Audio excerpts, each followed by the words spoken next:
अस्सलाम वालेकुम दोस्तों, कैसे हैं आप? उम्मीद है खैरियत से होंगे। मैं हूं आपका दोस्त नासिर अली और आप देख रहे हैं मेरा यूट्यूब चैनल। दोस्तों, पिछली वीडियो का मौजू था हमारा रूस और यूक्रेन की जंग में इस्तेमाल होने वाले 3 बड़े हथियार। इस जंग में भी जो रशिया ने 2 बड़े हथियार इस्तेमाल किए और यूक्रेन की तरफ से जो एक बड़ा हथियार इस्तेमाल हो रहा है, इस वीडियो में भी हम वो डिस्कस करेंगे। ये दरअसल वीडियो उस वीडियो का पार्ट 2 है। दोस्तों, उसमें हमारा मौजू चल रहा था ड्रोन का, जो तुर्की ने यूक्रेन को दिए हैं। दोस्तों, वो ड्रोन जो TB2 या TB3 के नाम से जाने जाते हैं, वो ड्रोन रूस को दिन में तारे दिखा रहे हैं।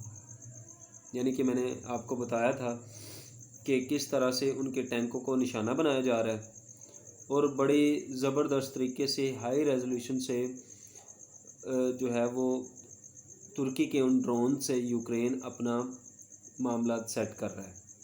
रूसी फ़ौजों को एक जगह पर रोके हुए स्टेलमेट पोजीशन में ला के खड़ा कर दिया।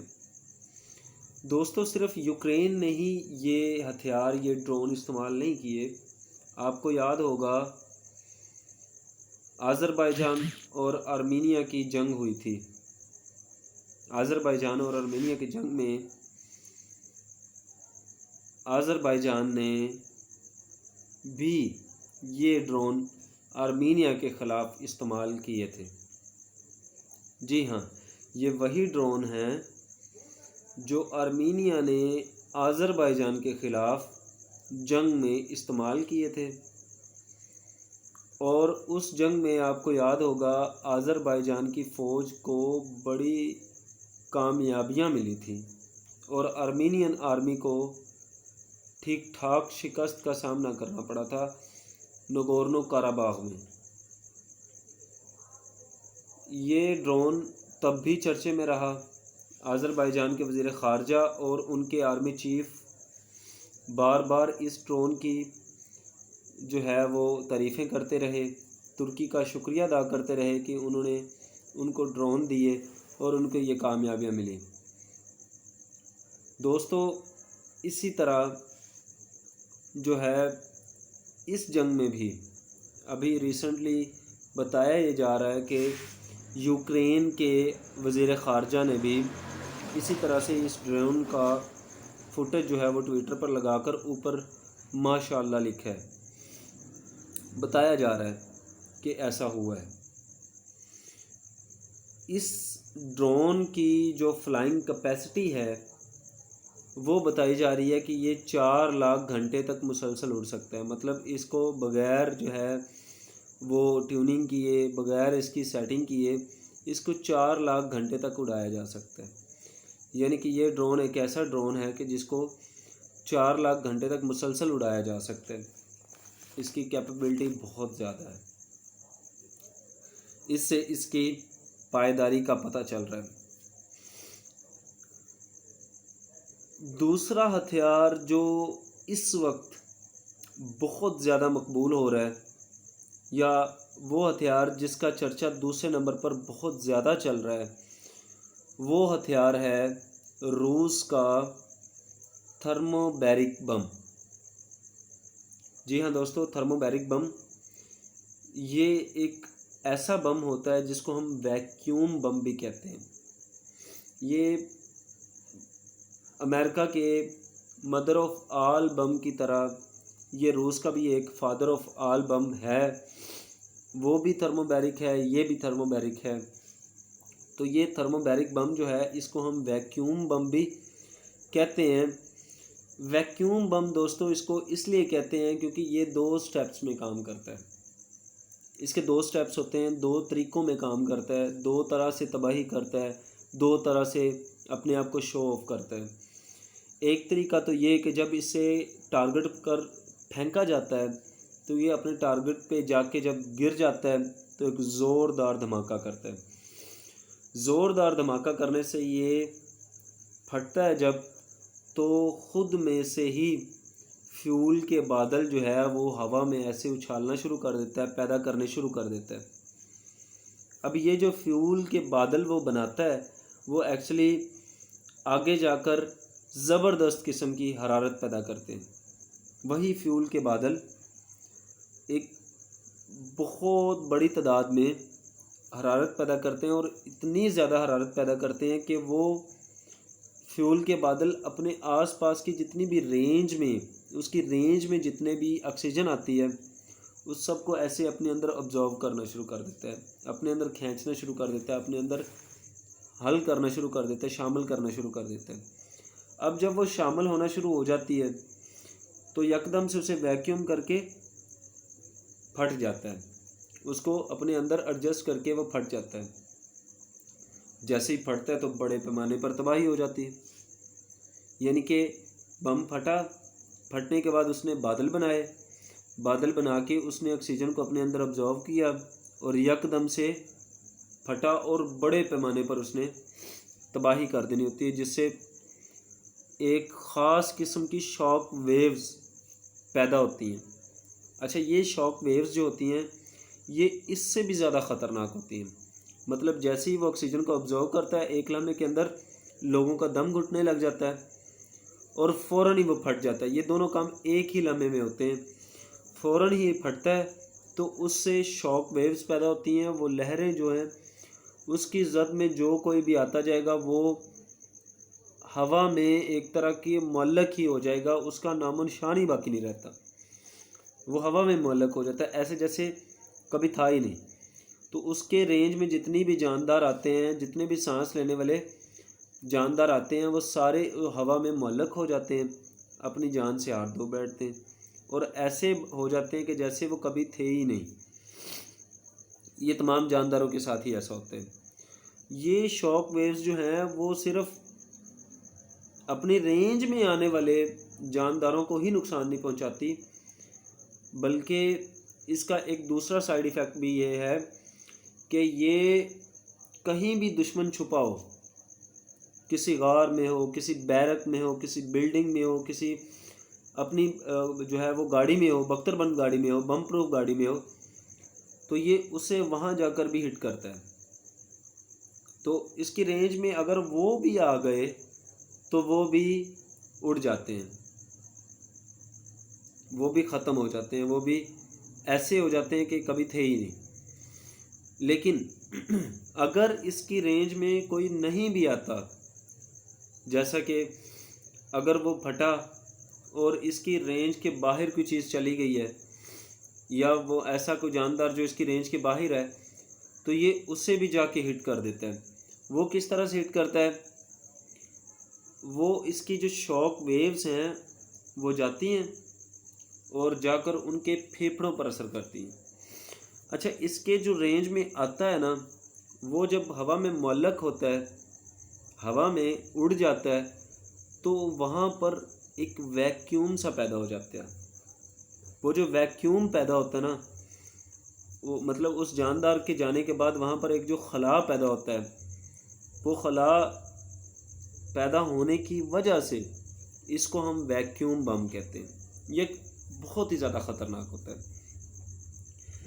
ये दोस्तों सिर्फ हरारत से ही इसको और धमाके से ही इसको नुकसान नहीं पहुंचाता, ये अपने शॉक वेव से भी बड़े पैमाने पर नुकसान पहुंचाता है। ये मैंने आपको पहले भी बताया कि वो अपनी रेंज में आने वाली तमाम चीज़ों को वैसे ही उड़ा देता है और जो चीज़ें इसकी रेंज में नहीं भी आती ये उनको भी ऐसे ही ख़त्म कर देता है। मतलब कि अगर आप रेंज से बाहर हैं या कोई जानदार रेंज से बाहर है तो ये उसके फेफड़ों को भी वैसे ही जाके नुकसान पहुंचाता है, वैसे ही डैमेज करता है। अब अगर हम इसको देखें तो जो ये शॉक वेव्स पैदा करता है वो जाके सिर्फ फेफड़ों को ही नुकसान नहीं पहुंचाती, वो ऑर्गन्स को भी फेल कर देती है। ये एक तरह का प्रेशर ऐसा बनाता है कि जो इसकी रेंज के बाहर भी चला गया ना, अक्सर उसकी मौत भी वाक़ई हो जाती है उस प्रेशर की वजह से। लेकिन अगर किसी वजह से, उसके प्रेशर की वजह से उसकी मौत वाक़ई नहीं हुई, तो दोस्तों उसके आर्गन्स जो हैं वो भी ख़ास तौर पर डैमेज हो जाते हैं। यानी कि इससे हमें ये पता चला कि ये सिर्फ़ अपनी रेंज में आने वालों को ही नुकसान नहीं देता, बल्कि जो इसकी रेंज के बाहर भी चले गए हैं, ये उनकी मौत का भी सबब बन जाता है। ये इतना ख़तरनाक बम है। और अगर उनकी मौत का सबब ना भी बने, यानी कि अगर जो रेंज से बाहर चले गए हैं उनकी मौत वाक़ई ना भी हो, तो उनके जो आर्गन्स हैं वो इतने डैमेज हो जाते हैं कि वो मतलब कि या तो उनको सांस लेने में प्रॉब्लम हो रही होती है, या वो चंद अरसे के बाद मर जाते हैं। अंदरूनी तौर पर उन्हें इतना ज़ख्मी कर देता है, इंतहाई ज़ख्मी कर देता है कि बहुत मौत अगर ज़ाहिरी तौर पर अगर वो ज़ख्मी हमें नहीं भी लग रहे होते, तो उनके फेफड़े, गुर्दे, दिल, दिमाग या किसी भी और आर्गन को वो इंतहाई ज़ख्मी कर चुका होता है। तो दोस्तों इसी वजह से थर्मोबैरिक बम को अगर शहरी आबादी पर चलाया जाता है, मतलब अगर कोई मुल्क इस बम को, थर्मोबैरिक बम को अगर किसी दूसरे मुल्क या दुश्मन मुल्क की शहरी आबादी पर चला दे, तो इसको जंगी जराइम तस्वर किया जाता है। मतलब ये जंगी जराइम के ज़ुमरे में आता है। इससे ये समझा जाता है कि ये उस मुल्क ने जो है वो जंगी जुर्म कर दिया है, जंगी जुर्म में मुलव्वस पाया जाता है अगर कोई इसको शहरी आबादी पर फेंक दे। गो के जैसे एटॉमिक बम के बारे में, मतलब एटमी धमाकों के बारे में या एटॉमिक बम के बारे में या एटॉमिक बम को फेंकने के बारे में CPTR या CPRT की 1996 में अमेरिका के सदर जो थे उस वक्त के बिल क्लिंटन, उन्होंने एटॉमिक बम को फेंकने के बारे में एक करारदाद मंजूर की थी या एक कानून बनवाया था या अक़वाम मुत्तहिदा में एक बिल पेश किया था जिसे मंजूर कर लिया गया था कि एटॉमिक बम जो है वो किसी भी सूरत में किसी भी दूसरे मुल्क पर इस्तेमाल नहीं किया जा सकता, या किसी भी सूरत में उसे इस्तेमाल करना जो है वो जायज़ नहीं है, या उसे जंगी जुर्म तस्वुर किया जाएगा, या तमाम दुनिया के ममालिक जो हैं वो मिलकर उसके ख़िलाफ़ कार्रवाई करेंगे जो एटॉमिक बम का इस्तेमाल करेगा, क्योंकि उससे वो पूरी दुनिया के लोगों को ख़तरे में डाल देगा। तो उसके ख़िलाफ़ एक करारदाद है, उसके ख़िलाफ़ एक बिल पेश किया गया है, उसे अक़वाम मुत्तहिदा के तहत गैर कानूनी करार दिया गया है, जंगी जुर्म करार दिया गया है। तो वैक्यूम बम के लिए ऐसा कोई भी सिस्टम अभी अक़वाम मुत्तहिदा में नहीं है, या ऐसी कोई, मतलब हम ये समझ लें कि 3T जो थ्रेट है वो अभी दुनिया में मौजूद नहीं है। लेकिन फिर भी ये कलेक्टिवली या मुतफ़िक़ा तौर पर इसको ये समझा जाता है कि अगर आप ऐसे किसी बम का इस्तेमाल करेंगे शहरी आबादी पर, तो ये जंगी जुर्म तस्वुर किया जाएगा। उसकी कई वजूहात हैं, जिनमें से एक मैंने आपको थोड़ी देर पहले भी अर्ज़ की कि वो था कि ये वैक्यूम क्रिएट करता है, वैक्यूम बना लेता है, उस वैक्यूम से बड़े पैमाने पर जो है वो तबाही फेरता है। तो एटॉमिक बम के बाद दुनिया में जो सबसे ज़्यादा ख़तरनाक बम है, या एटॉमिक बम के बाद दुनिया का दूसरे नंबर पर सबसे ज़्यादा ख़तरनाक बम, वो ये थर्मोबैरिक वैक्यूम बम है। इसको इसलिए शहरी आबादी पर फायर करना जंगी जराइम के तौर पर देखा जा सकता है, क्योंकि रूस के पास जो फादर ऑफ आल बम है, मतलब रूस ने फादर ऑफ आल बम बनाया हुआ है, यही थर्मोबैरिक वैक्यूम बम उन्होंने फादर ऑफ आल बम बनाया है, मतलब सबसे बड़ा बम बनाया हुआ है। और इसी तरह अमेरिका के पास भी एक मदर ऑफ ऑल बम है। आपको याद होगा अफ़गानिस्तान में जो उसने सदर ट्रम्प ने एक ऐसा ही दुनिया का सबसे भारी बम फेंका है अभी तक, तो वो मदर ऑफ ऑल बम के नाम से जाना जाता है। तो उसी तरह अमेरिका के पास और भी मदर ऑफ ऑल बम्स हैं, मतलब उनके पास जितने भी बम हैं उनका सबसे भारी बम मदर ऑफ ऑल बम, ये न्यूक्लियर बम के बाद दूसरे नंबर पर सबसे ज़्यादा ख़तरनाक तरीन हथियार माने जाते हैं, सबसे ज़्यादा तबाही फैलाने वाले हथियार माने जाते हैं, सबसे ज़्यादा दूसरे नंबर पर ख़तरनाक तरीन हथियार माने जाते हैं। ये दूसरे नंबर पर दुनिया में सबसे ज़्यादा तबाही फैलाने वाले हथियारों में तस्लीम किए जाते हैं, या ये समझा जाता है कि ये दो हथियार ऐसे हैं जिससे कायनात को सबसे ज़्यादा दूसरे नंबर पर एटमी हथियारों के बाद सबसे ज़्यादा ख़तरा है। इस बम की ज़रूरत क्यों पेश आती है, या ये समझें कि इस बम की ज़रूरत कब पेश आती है और क्यों दुनिया की फ़ौजें या दुनिया के लीडरान इस बम को इस्तेमाल करते हैं, या जो है चूँकि इसे जंगी जराइम में तस्वुर किया जाता है, फिर क्यों इसका इस्तेमाल किया जाता है या कब इस्तेमाल किया जाता है। इसको समझने के लिए जब कोई आर्मी या दुश्मन किसी भी दूसरी आर्मी पर अटैक कर रहा होता है, किसी भी दूसरी आर्मी पर या किसी भी हमला करने की कोशिश कर रहा होता है, या किसी दूसरी आर्मी की तरफ जाने की कोशिश कर रहा होता है और वो नहीं जाता, या यूं कह लें कि वो रास्ते में उसे काफ़ी ज़्यादा मुज़ाहमत का सामना करना पड़ जाए, बहुत ज़्यादा मुज़ाहमत का सामना कर रहा हो, तो अपनी फ़ौज को आगे बढ़ाने के लिए, अपनी फ़ौज को आगे लेके जाने के लिए वो इस बम का इस्तेमाल करता है। यानी कि जब किसी फ़ौज को किसी दूसरी आर्मी के ख़िलाफ़ बहुत ज़्यादा मुज़ाहमत का सामना करना पड़ रहा हो, तो वो इस बम का इस्तेमाल करता है, और वो इस तरह से करता है कि इससे फिर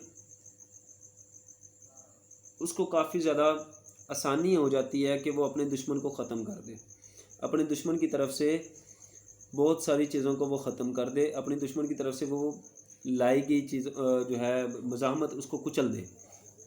अच्छा, उसकी वजह क्या है कि वो जब मुज़ाहमत कर रहा होता है तो वो आगे फ़ौजें बढ़ नहीं पा रही होती, जब आगे नहीं बढ़ पा रही होती तो वो अपने ना नज़र आने वाले दुश्मन को, यानी कि ऐसा दुश्मन जो कहीं पीछे बैठा है, किसी गार में बैठा है, किसी दरख्त के पीछे छुपा हुआ है, किसी बैरक में बैठा है, किसी गाड़ी में बैठा है, बख्तरबंद गाड़ी में बैठा है, किसी और जगह बैठा है, तो उसको उड़ाने के लिए, उसको कम से कम वक्त में ज़्यादा से ज़्यादा नुकसान पहुंचाने के लिए, अपनी फ़ौजों को आगे बढ़ाने के लिए, अपनी मुज़ाहमत को कम करने के लिए, अपने हमले को ज़्यादा मौसर बनाने के लिए, अपने हमले को ज़्यादा तेज़ करने के लिए, अपनी कैजुअल्टीज़ को कम करने के लिए और दुश्मन को ज़्यादा से ज़्यादा नुकसान पहुंचाने के लिए, दुश्मन को उसके गार के अंदर, उसके घर के अंदर जाकर ख़त्म करने के लिए ये बम इस्तेमाल करता है, और इसे फेंके जाते हैं जिससे दुश्मन का या तो दम घुट जाता है, या वो हरारत से या इसके वैक्यूम से बिल्कुल ख़त्म हो जाता है, जिससे हमला करने वाली फ़ौज को ये टाइम मिल जाता है, ये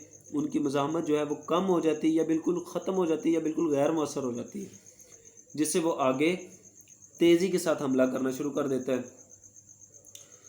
तो इसलिए वो इस बम का इस्तेमाल करता है।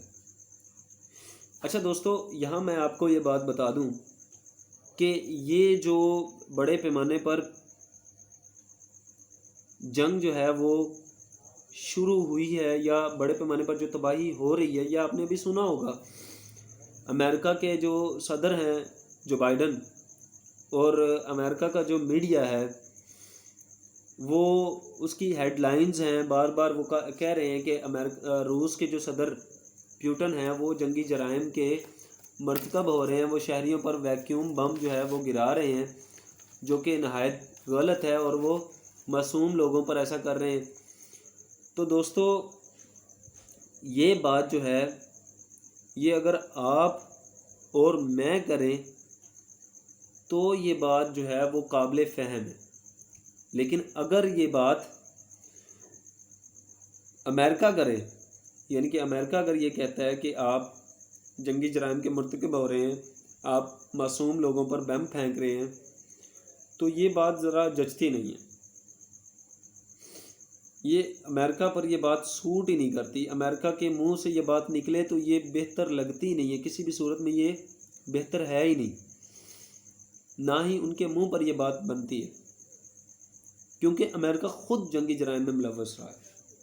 अमेरिका ने जितनी भी जंगें लड़ी हैं उनमें ये जंगी जराइम में मुलव्वस रहा है। और ये अहम बात यह है कि तमाम ये जो जंगी जराइम में जितनी भी जंगें इसने लड़ी हैं वो हारी हैं, जीती एक भी जंग नहीं है, लेकिन फिर भी इसने जंगी जराइम उनमें किए हैं और बड़े पैमाने पर किए हैं। यानी आपको याद होगा 1960 में जब अमेरिका और वियतनाम लड़ रहे थे, वियतनाम में जो बागी थे और अमेरिका की जो फ़ौजें जो वियतनाम में थी वो जब लड़ाई कर रही थी, तो अमेरिका ने 1960 में इसी थर्मोबैरिक वैक्यूम बम का इस्तेमाल किया था।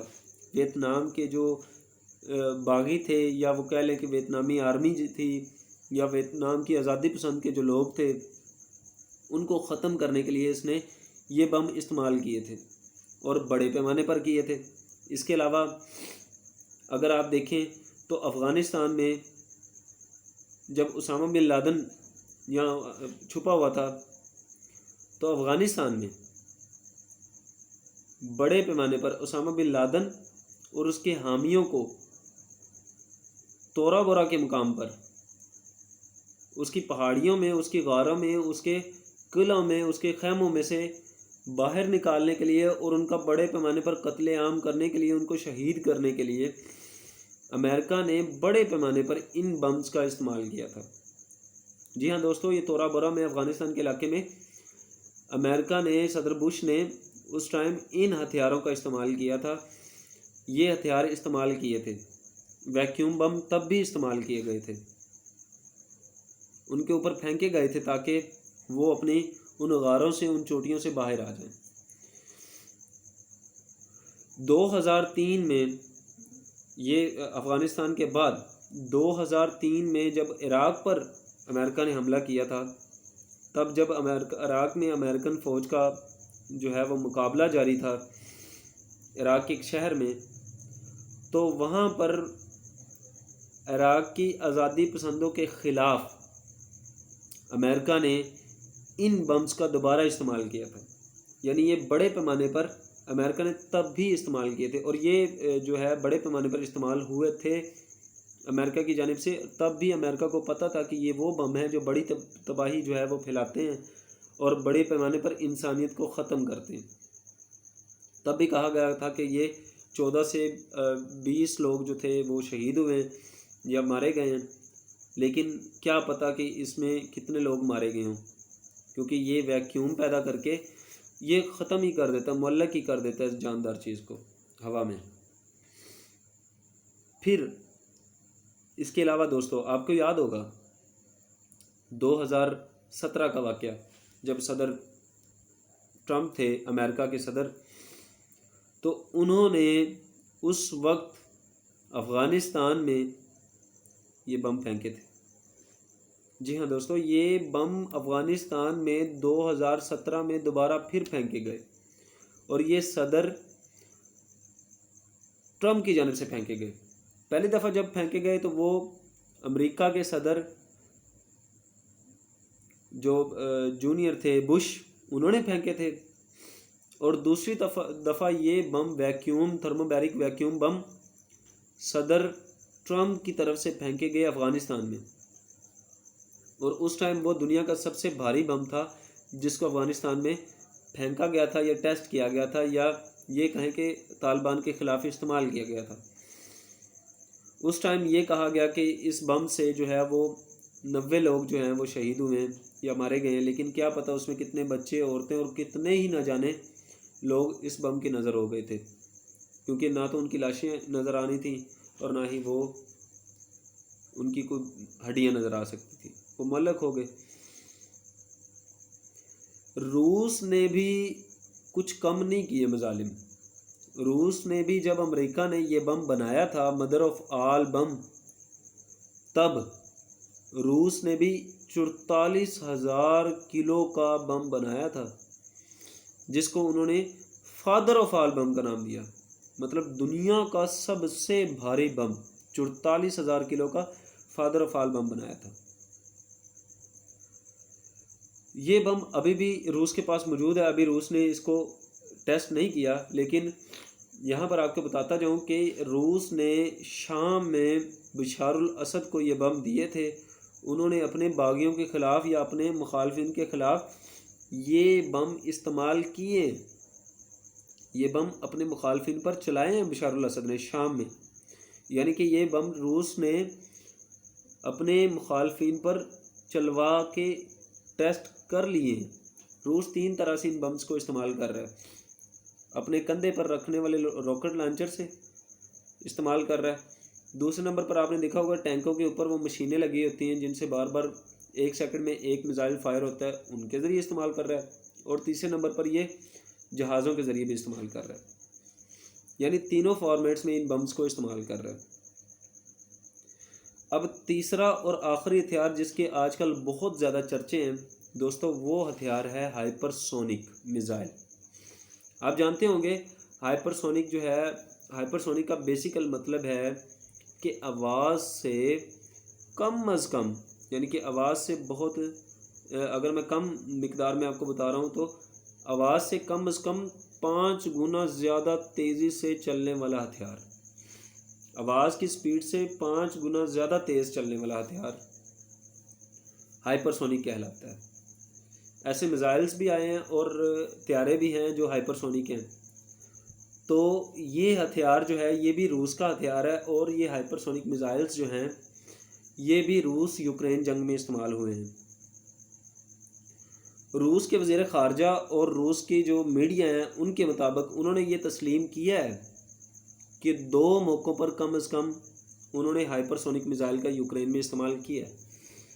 यानी कि 2 मौक़ों पर उन्होंने हाइपरसोनिक मिसाइल से यूक्रेन को जो है वो तबाह किया है, या यूक्रेन की किसी तनसीबात को तबाह किया। एक मौका तो वो बताते हैं कि जब पेशकदमी की जा रही थी तो यूक्रेन के जो असला डिपो हैं, यूक्रेन की फ़ौजी तनसीबात हैं, यूक्रेन की बिल्डिंग्स हैं, या उनके जहाँ से मज़ाहमत आ रही है वहाँ पर फ़ज़ाई तरीके से हमला किया गया और हाइपरसोनिक मिसाइल फ़ायर करके उनको तबाह किया गया। एक तो तरीका ये था। और दूसरा, जहाँ पर आके स्टेलमेट हुआ तो वहाँ पर भी बाज़ मकामात पर जो है हाइपरसोनिक मिसाइल्स का जो है वो फेंके गए और उनसे अपनी जो फ़ौज है उसको आगे पेशकदमी में मदद दी गई। दोस्तों ये मिसाइल जो है ये डिटेक्ट नहीं हो सकता। ये चूँकि ज़्यादा तेज़ी से सफ़र करता है तो इसलिए ये किसी भी किस्म के रडार में आ नहीं सकता। और रूस ने तो ख़ास तौर पर सरफस टू एयर नहीं बल्कि एयर टू सरफस जो है ये मिसाइल इस्तेमाल किए हैं। यानी कि अपने तैयारों से इन मिसाइल्स को ज़मीन पर मारा है।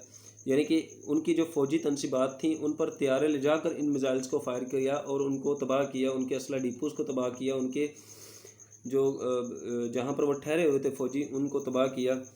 तो यूक्रेन का साफ़ तौर पर यह ज़ाहिर होता है कि एयर डिफेंस सिस्टम इतना ताकतवर नहीं है कि वो इस चीज़ को डिटेक्ट कर सके या इनको पकड़ सके या देख सके या कम से कम इसको रोक सके। तो इससे ये पता चलता है कि यूक्रेन के पास इतनी सलाहियत नहीं है कि उनका एयर डिफेंस सिस्टम इतना मजबूत नहीं है, इतना मरबूत नहीं है कि वे रूस के इन हाइपरसोनिक मिसाइल्स को रोक सके। अभी दुनिया में भी ऐसा कोई हथियार बना नहीं है कि जो हाइपरसोनिक मिसाइल्स को रोक सके, क्योंकि ये बहुत ज़्यादा तेज़ी में सफ़र करते हैं। और दूसरा ये जो है वो आवाज़ से 5 गुना ज़्यादा तेज़ी से सफ़र करते हैं और अपने टारगेट को जो है वो बेहतर तरीके से निशाना बनाते हैं। दोस्तों ये थे वो हथियार 1 महीने की जंग में, यूक्रेन और रूस की जंग में जो इस्तेमाल हो रहे थे और इनके चर्चे आ रहे थे और इनकी तरफ से लोगों की तवज्जो आ रही थी। इसके अलावा भी बहुत से हथियार हैं, लेकिन वो हम इंशाल्लाह आपको वक्तन फ़वक्तन डिस्कस करते रहेंगे, आपको बताते रहेंगे। अभी सिर्फ ये 3 हथियार जो हैं वो काबिल ज़िक्र थे। दुनिया में जो है वो बहुत ज़्यादा इनका शोर व वेला हो रहा था, तो ये हमने सोचा कि आपके साथ शेयर कर लिया जाए। अब तक के लिए दोस्तों इतना ही। वीडियो अच्छी लगी हो तो शेयर ज़रूर कीजिएगा, हमें कमेंट में बताइएगा। इस जंग के बारे में अगर आपको कोई मालूमात लेनी हो या देनी हो तो हमें कमेंट में बताइएगा, हम आपके कमेंट्स पढ़ते हैं। अपना बहुत ज़्यादा ख्याल रखिएगा, अपने इस चैनल का भी। अल्लाह हाफिज़।